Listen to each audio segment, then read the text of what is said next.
Problem 2.1 solubility of nitrogen gas in water at 25 degree Celsius and 1 bar pressure. अब यहाँ पे पहले given चीज़ें हम लिख देंगे। प्रेशर कितना दिया हुआ है, प्रेशर दिया हुआ है 1 बार, और टेम्परेचर कितना दिया है, टेम्परेचर दिया है 25 डिग्री सेल्सियस, और हमको क्या दिया है, सोल्यूबिलिटी एस, उसकी वैल्यू है 6.85 इंटू 10⁻⁻⁴। हमें फाइंड क्या करना है, पहले तो हमें के एच फाइंड करना है, मतलब हेनरीज लॉ कांस्टेंट। तो हेनरीज लॉ क्या होता है, अकॉर्डिंग टू हेनरीज लॉ,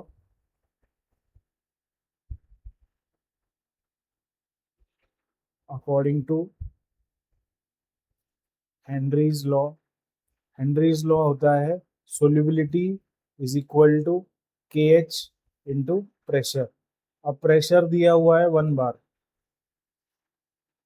तो क्या हो जाएगा, सोल्यूबिलिटी किसके बराबर आया जाएगा, के एच के, जिसकी वैल्यू कितनी आएगी 6.85 इंटू 10⁻⁻⁴ मोल पर लीटर। ठीक है, ये के एच, ये फर्स्ट क्वेश्चन हुआ हमारा।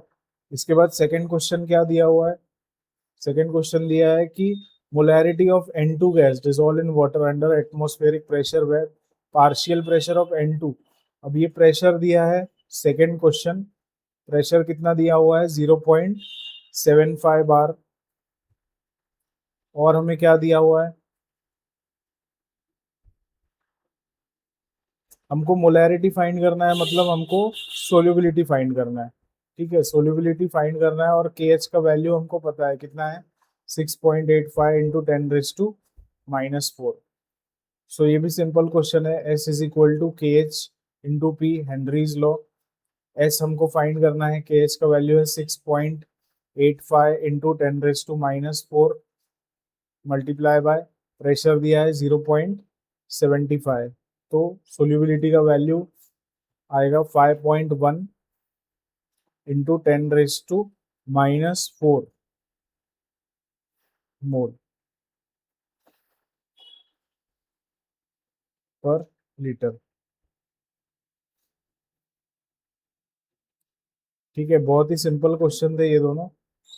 हमें ये कन्वर्जन समझ लेना है, 1 एटमॉस्फेयर किसके बराबर है, 1 बार प्रेशर के, जो कि किसके बराबर है 760 mm ऑफ Hg।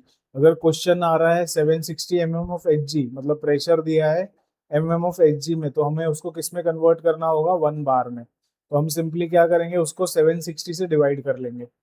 ठीक है, हेनरीज लॉ कांस्टेंट, अब हेनरीज लॉ कांस्टेंट का वैल्यू दिया है प्रॉब्लम नंबर 2.2 में, कितना दिया हुआ है 0.159। ठीक है, what is the solubility of Mithil bromide, solubility find करना है हमको मिथिल ब्रोमाइड का।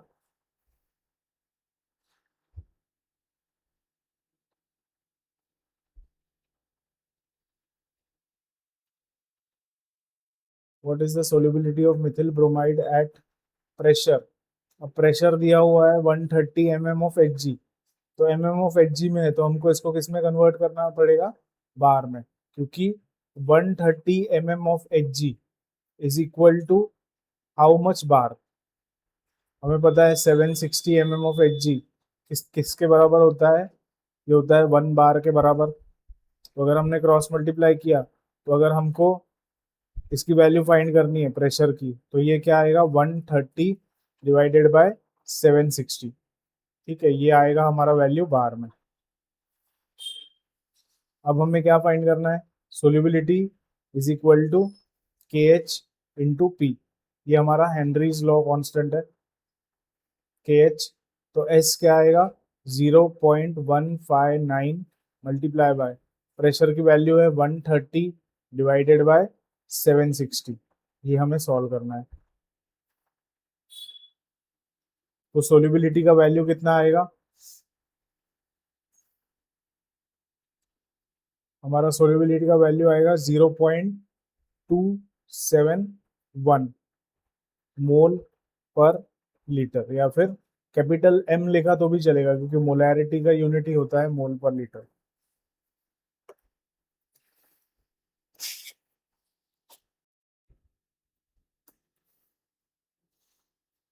अगर हम बात करें बाइनरी सॉल्यूशन की, ऑफ टू वोलेटाइल लिक्विड। अब समझो दो वोलेटाइल लिक्विड है, ये एक कंटेनर है, इसके अंदर दो लिक्विड है, लिक्विड ए और लिक्विड बी, और दोनों भी वोलेटाइल है। वोलेटाइल का मतलब क्या है कि वो इजीली इवोपरेट हो सकता है या फिर वेपराइज हो सकते हैं। ठीक है, तो both component vaporise until equilibrium is reach. जब तक इक्विलिब्रियम नहीं आ जाता तब तक ये लोग क्या हो सकते हैं, वेपराइज हो सकते हैं। The partial pressure of each is related to its mole fraction. अब दोनों का पार्शियल प्रेशर, ए का पार्शियल प्रेशर क्या होगा, ए का पार्शियल प्रेशर होगा पी ए, और बी का पार्शियल प्रेशर क्या होगा, बी का पार्शियल प्रेशर होगा पी बी। अब दोनों का पार्शियल प्रेशर किसके बराबर होगा, वो बराबर होगा मोल फ्रैक्शन के। तो पी ए का मोल फ्रैक्शन क्या होगा, काय ए, और पीबी का मोल फ्रैक्शन क्या होगा, काय बी। अब राउल्ट्स लॉ क्या कहता है, the partial vapour pressure of any volatile component, partial vapour pressure of any volatile component जैसे P A is equal to, और पीबी ये हो गया पार्शियल वेपर प्रेशर दो कंपोनेंट का ए और बी का, किसके बराबर है वो, vapour pressure of pure component. अब ए का प्योर कंपोनेंट क्या होगा, पी नॉट ए, और पीबी का P naught B, multiply by it's mole fraction, और उसका मल्टीप्लीकेशन होगा किससे, मोल फ्रैक्शन से। तो मोल फ्रैक्शन पी ए का होगा काय ए, और पीबी का होगा काय बी। ये हो गया हमारा राउल्ट्स लॉ। ठीक है, ये बहुत ही इंपॉर्टेंट है राउल्ट्स लॉ, बहुत सारे न्यूमेरिकल्स में हमें ये काम आएगा। तो राउल्ट्स लॉ का डेरिवेशन किस तरह से होता है, अगर हम इसको डिराइव करें तो बहुत ही सिंपल तरीका है इसको डिराइव करने का। हम पहले क्या करेंगे, ये जो हमने इक्वेशन फाइंड आउट की है, P A is equal to P naught A chi A, और P B is equal to P naught B chi B, हम इसमें क्या करेंगे, टोटल प्रेशर फाइंड करेंगे। टोटल प्रेशर मतलब PT. Total pressure according to Dalton's law होता है P one plus P B, या फिर P one plus P two. तो पी वन, वन और ए सेम ही है, अगर यहाँ पे हम वन यूज कर रहे हैं तो यहाँ पे ए की जगह पे वन यूज करेंगे। ठीक है, तो ये फॉर्मूला क्या बन जाएगा, P naught one chi one plus P naught two chi two. ठीक है, ये हो जाएगा हमारा Dalton's law of partial pressure. अब काय वन की जगह पे हम क्या लिख सकते हैं, काय वन की जगह पे हम लिख सकते हैं वन माइनस काय टू, क्योंकि जो काय वन प्लस काय टू होता है mole fraction of both component, वो किसके बराबर होता है, वन के बराबर होता है। तो हम ऐसा भी लिख सकते हैं P naught one chi one की जगह पे one minus chi two plus P naught two chi two. तो ये इक्वेशन क्या बन जाएगा, P naught one minus P naught one chi chi two plus P naught two chi two. अब अगर इसको सॉल्व करें तो हमें एक इक्वेशन मिलता है जो कि फाइनली क्या बनता है, P total is equal to P naught one, ये तो एज इट इज रहेगा ये वाला टर्म। बाकी इन दोनों में से हम अगर कॉमन फैक्टर काय टू निकालते हैं बाहर, तो हमारे पास क्या बचता है, plus P naught two minus P naught one chi two. ठीक है, ये इक्वेशन किसके लिए आई, हमारी टोटल प्रेशर के लिए। टोटल प्रेशर का फॉर्मूला आया P naught one plus P naught two minus P naught one into chi two. अब देखो इन दोनों टर्म्स में से मैंने क्या किया है, इन दोनों टर्म्स में से काय टू को कॉमन निकाला है। ठीक है, काय टू को अगर कॉमन निकाला तो ब्रैकेट में क्या बच जाएगा, P naught two minus P naught one. ठीक है, P naught two minus P naught one, और ये P one as it is जैसा है वैसा ही रखा है। तो पी टोटल किसके बराबर आ गया, total pressure is equal to P naught one plus P naught two minus P naught one into chi two. अब ये जो फॉर्मूला है बहुत ही ज्यादा इंपॉर्टेंट है, बहुत सारे न्यूमेरिकल्स में हम ये फॉर्मूला यूज करेंगे।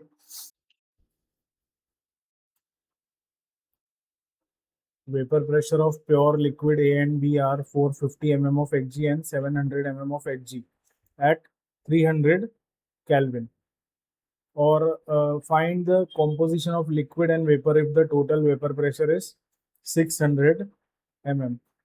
तो पहले हम इसकी सारी गिवन चीजें लिख लेंगे। गिवन क्या क्या दिया हुआ है हमें, टोटल प्रेशर दिया हुआ है पीटी, वो है 600 mm, और हमें दिया है vapour pressure of pure liquid A and B. Pure liquid मतलब पी नॉट ए की वैल्यू है 450 mmHg और P नॉट B की वैल्यू दी हुई है 700 mmHg।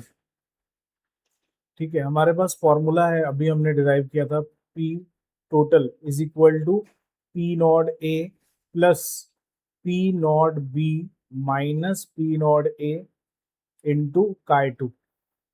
ठीक है, तो पहले हम Chi2 की वैल्यू इससे फाइंड कर सकते हैं इजीली। क्या बन जाएगा इक्वेशन? P टोटल कितना है? P टोटल हमारे पास है 600, P नॉट A का वैल्यू है 450 प्लस P नॉट B है 700 माइनस 450 इंटू Chi2। तो यहाँ से हमें Chi2 की वैल्यू मिल जाएगी।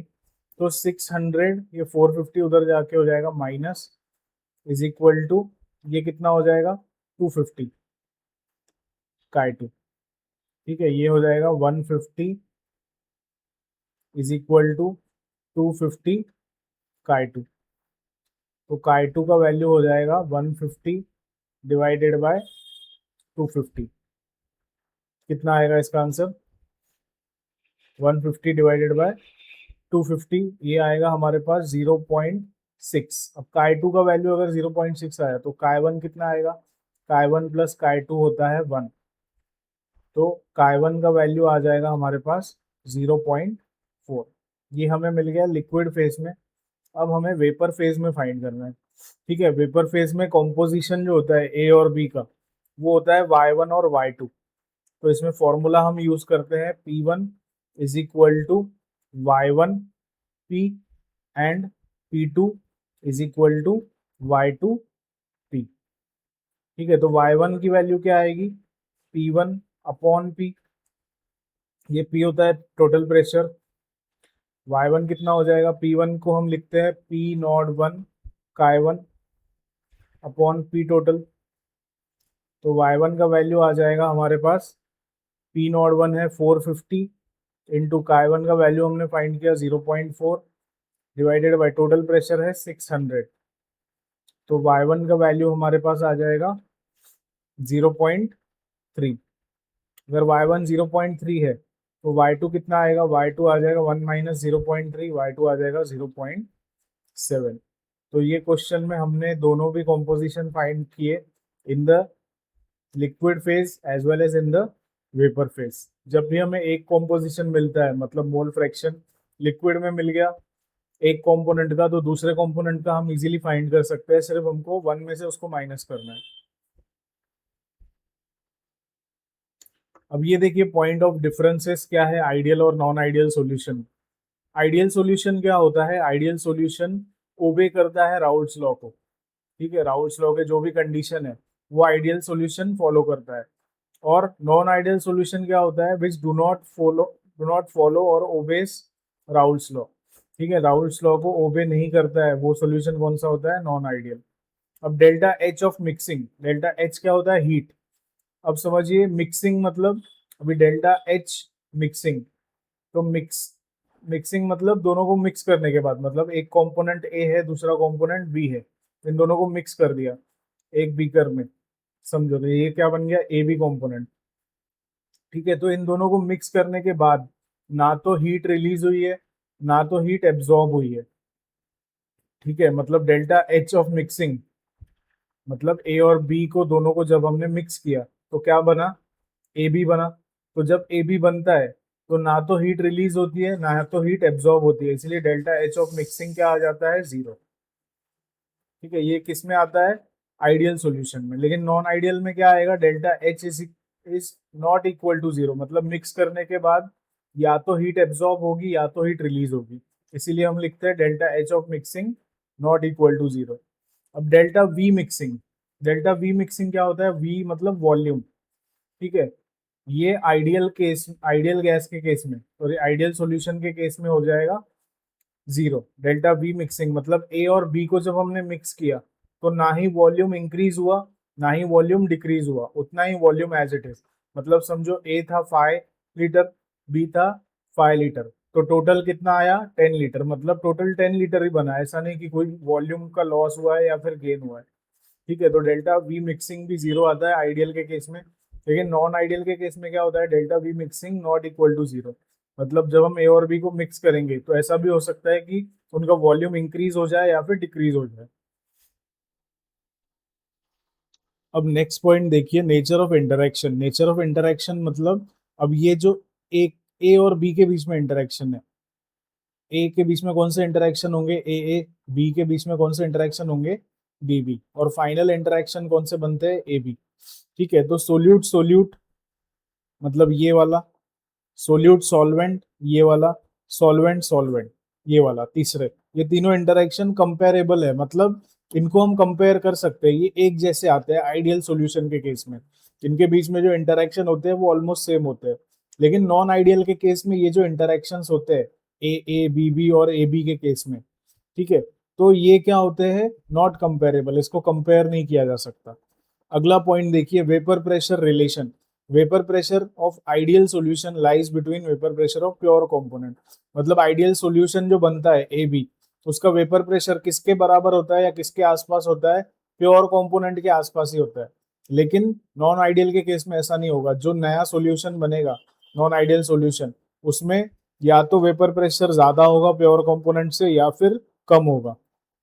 ठीक है, इनके एग्जाम्पल देखिए, बेंजीन और टोल्यून ये आएंगे आइडियल सॉल्यूशन में, फिनॉल और एनिलीन ये आ जाएंगे नॉन आइडियल सॉल्यूशन में। देखिए जो राउल्ट्स लॉ होता है नॉन आइडियल सॉल्यूशन, उसमें दो टाइप के डेविएशन दिखाता है। ठीक है, non ideal solution shows two type of deviation from Raoult's law. अभी हमने इक्वेशन कौन सी देखी थी, P total is equal to, अगर आपको याद होगा, P total is equal to क्या था, P naught 1 plus P naught 1 sorry 2 minus P naught 1 into chi 2। अगर हम इस इक्वेशन को ग्राफ पे लेते हैं तो हमें क्या इक्वेशन मिलेगा, y is equal to M X plus C, ये c हो गया, ये m और ये x। तो x एक्सिस पे क्या आ गया हमारा, मोल फ्रैक्शन, और y एक्सिस पे क्या आ गया हमारा, टोटल प्रेशर। इस तरह से हमने ग्राफ प्लॉट कर सकते हैं। अब देखिए जैसे ये ग्राफ है, y एक्सिस पे हम क्या लिखेंगे, वेपर प्रेशर या फिर टोटल प्रेशर। ठीक है, एक्स एक्सिस पे हम मोल फ्रैक्शन लिख सकते हैं। अगर मोल फ्रैक्शन 1 है, काय 1 इक्वल टू 1 है, या फिर काय 1 इक्वल टू 0 है और काय 2 इक्वल टू 1 है, तो इस एक्सिस पे हम क्या लेंगे, किसकी वैल्यू लेंगे, प्रेशर P2 की वैल्यू लेंगे। अगर यहाँ पे काय 1 इज इक्वल टू 1 है तो इस एक्सिस पे हम कौन सी वैल्यू लेंगे, P1 की वैल्यू लेंगे। इन दोनों को हम कंबाइन कर सकते हैं और इस तरह से ये ग्राफ आता है। ठीक है, पॉजिटिव डेविएशन में मतलब क्या होगा, ये नॉर्मल ग्राफ से इसकी वैल्यू थोड़ी ज्यादा आएगी, मतलब ऊपर की तरफ डेविएट करेगा ये। ठीक है, नेगेटिव डेविएशन में क्या होगा, ये नीचे की तरफ डेविएट करेगा। अब पॉजिटिव डेविएशन में होता क्या है, सोल्यूट सोल्यूट सॉल्वेंट इंटरेक्शन। जो सोल्यूट और सॉल्वेंट के इंटरेक्शन होते हैं वो वीक होते हैं, किससे, solute solute and solvent solvent interaction से।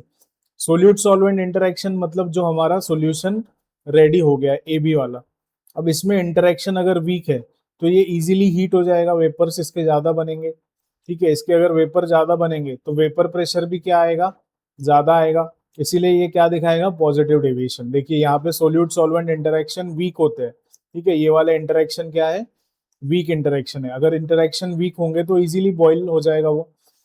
सेकेंड पॉइंट देखिए, vapour pressure of solution is greater than pure component. अगर ये इजीली बॉईल हो रहा है, ये क्या है हमारा सॉल्यूशन, तो इसका वेपर प्रेशर भी क्या आएगा, ज्यादा आएगा। ठीक है, नेगेटिव में क्या होगा, नेगेटिव डेविएशन में अगर हमने हीट किया, ठीक है, ये हमारा सॉल्यूशन है ए बी, अगर हमने इसको हीट किया, इसमें क्या होते हैं, ये इंटरेक्शन स्ट्रॉन्ग होते हैं। अगर इंटरेक्शन स्ट्रॉन्ग है ए और बी के बीच में तो ये इजीली बॉईल नहीं होगा या इसके वेपर्स कम बनेंगे, तो इसका वेपर प्रेशर क्या हो जाएगा, डिक्रीज हो जाएगा। मतलब ये क्या शो करेगा, नेगेटिव डेविएशन। ठीक है, ये देखिए फर्स्ट पॉइंट में क्या दिया हुआ है, सोल्यूट सॉल्वेंट इंटरेक्शन क्या है, स्ट्रॉन्गर है, तो स्ट्रॉन्ग है तो वेपर्स कम बनेंगे, वेपर प्रेशर भी क्या हो जाएगा, डिक्रीज। सेकेंड पॉइंट भी वही है, vapour pressure of solution is less, vapour pressure कम हो जाएगा क्योंकि इंटरेक्शंस स्ट्रॉन्ग है। अब देखिए next important topic, colligative properties क्या होते हैं, the physical property that depends on number of solute particle. मतलब ऐसी प्रॉपर्टीज जो सिर्फ नंबर ऑफ सोल्यूट पार्टिकल पे डिपेंड करते हैं और किस पे डिपेंड नहीं करते, नेचर पे। ठीक है, नंबर ऑफ सोल्यूट पार्टिकल पे डिपेंड करेंगे और नेचर ऑफ सोल्यूट पार्टिकल पे डिपेंड नहीं करेंगे। ऐसी प्रॉपर्टीज को हम क्या बोलते हैं? Colligative properties. ठीक है, तो चार टाइप की कॉलिगेटिव प्रॉपर्टी हमको पढ़ने हैं इस चैप्टर में: vapour pressure lowering, boiling point elevation, freezing point depression और ऑस्मोटिक प्रेशर।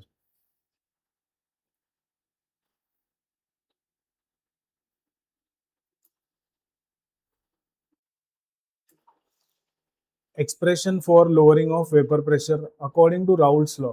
राउल्ट्स लॉ क्या होता है? अगर हम P1 की वैल्यू देखें, P1 क्या होगा? P नॉट 1 इंटू काय 1। ठीक है, ये हो गया हमारा राउल्ट्स लॉ का equation.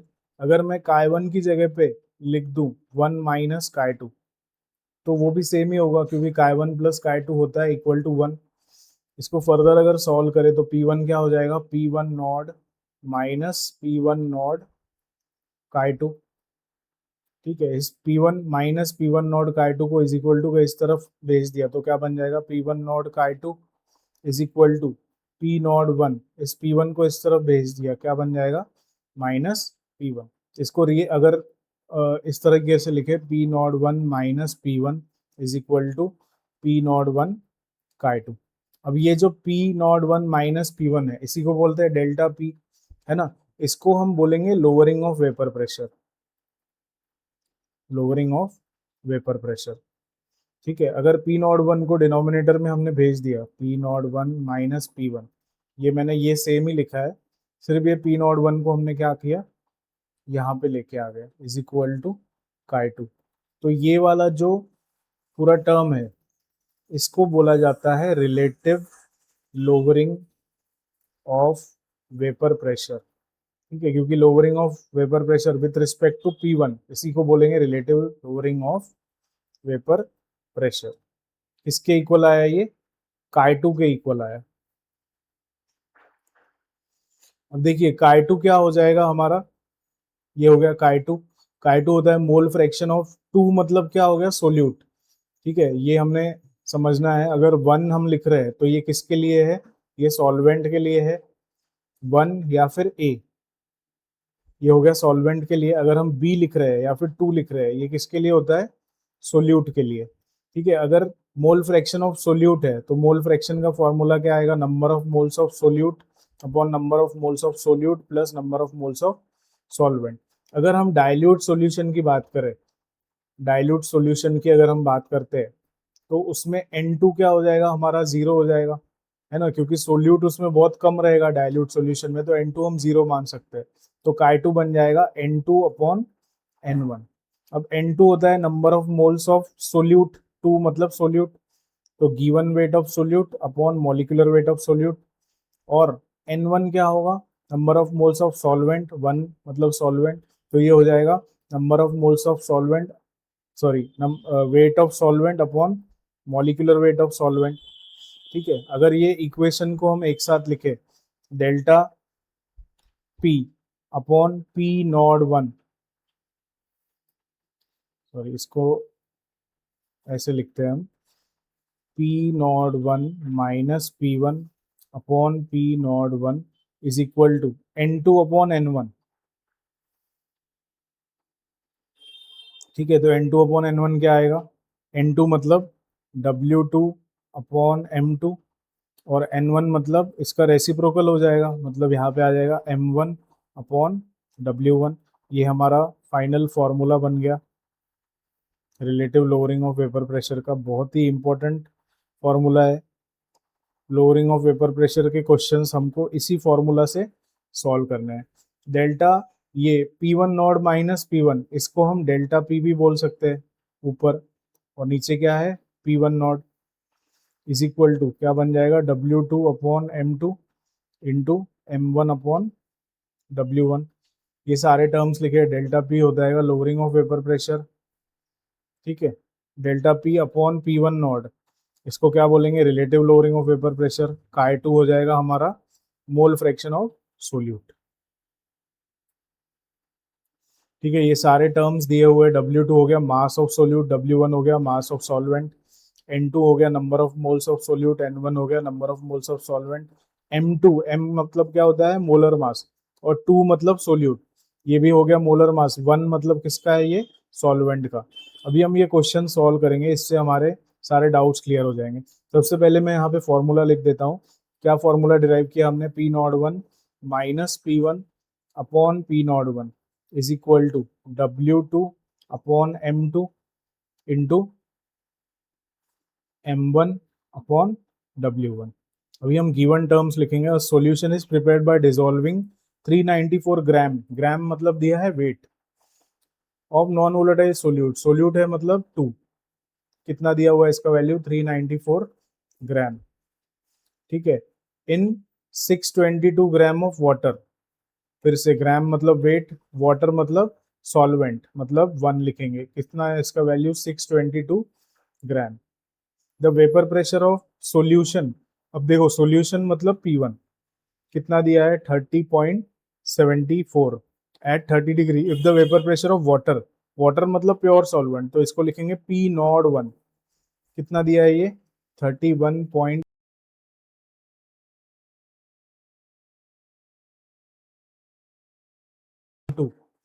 M2 question mark. M1 क्या होगा, molar mass of solvent, water है, वाटर का मोलर मास कितना होता है 18। तो इस फॉर्मूला में ये सारे वैल्यूज पुट करेंगे हम, 31.8 minus 30.74 divided by 31.8 is equal to W2, W2 का वैल्यू कितना है 394 डिवाइडेड बाय 6, सॉरी M2 कितना है, M2 हमको फाइंड करना है, मल्टीप्लाई बाय M1 कितना है 18, W1 कितना दिया हुआ है 622, ये हमको सॉल्व करना है। अब M2 हमको फाइंड करना है, M2 को इस तरफ भेज दो इज इक्वल टू पे, ये उधर जाएगा तो रेसिप्रोकल हो जाएगा, 394 into 18 into 31.8 divided by 622 into 31.8 minus 30.74, ठीक है, ये आ जाएगा M2 का वैल्यू। इसको आपको सॉल्व करना है, ठीक है। इसका आंसर फाइंड आउट कीजिए, क्या आएगा इसका answer, find out the answer for this question.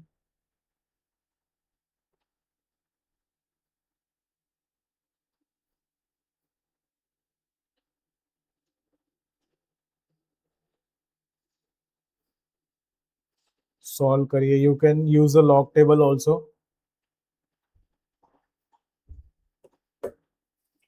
ये इसका आंसर मैं बता देता हूँ, 342, इसका फाइनल आंसर आएगा 342 ग्राम पर मोल, ठीक है। बहुत ही सिंपल क्वेश्चन था ये, आपको टर्म्स पता होने चाहिए कि M2 क्या होता है, M1 क्या होता है। एक और क्वेश्चन हम सॉल्व करेंगे इसी टाइप का। देखो vapour pressure of pure benzene, पहले फिर से मैं फॉर्मूला लिख देता हूँ, P naught one minus P1 upon P naught one is equal to W2 upon M2 into M1 upon W1, ठीक है। पहले गिवन चीजें हम लिख लेते हैं, vapour pressure of pure benzene, अब प्योर बेंजीन मतलब पी नॉट वन कितना दिया है 640 mm ऑफ Hg, ठीक है। Vapour pressure of pure, molar mass भी दिया है, इसका मोलर मास मतलब क्या दिया है M1, प्योर कंपोनेंट है इसीलिए, सॉल्वेंट है तो M1 78। Non volatile solute of mass, mass दिया है मतलब सोल्यूट का दिया है मतलब W2 कितना दिया है 2.315 gram, is added to 49 gram of benzene, मतलब ये वेट दिया है बेंजीन का 49 gram. The vapour pressure of solution is 600 mm of Hg, vapour pressure solution का मतलब क्या दिया हुआ है P1 600 mm of Hg। Molar mass of solute हमको फाइंड करना है, मतलब हमको M2 फाइंड करना है, सेम पिछले प्रॉब्लम जैसा ही है ये। इसको हम रीअरेंज कर देते हैं, पहले M2 क्या हो जाएगा W2 into M1 into P naught one divided by W1 into P naught one minus P1, ठीक है। वैल्यूज पुट करना है और इसका आंसर आपको फाइंड करना है, ठीक है। W2 दिया हुआ है 2.315, इंटू M1 कितना है, M1 का वैल्यू है 78 into P1 not 640 divided by W1 is 49 into P naught 1 मतलब 640 माइनस 600। ये आपको सॉल्व करना है और इसका आंसर फाइंड आउट करना है। This will be the homework for today's class. Thank you very much. और नेक्स्ट क्लास में हम पढ़ेंगे दूसरी कॉलिगेटिव प्रॉपर्टी जो कि है elevation in boiling point, depression in freezing point, and the last is osmotic pressure.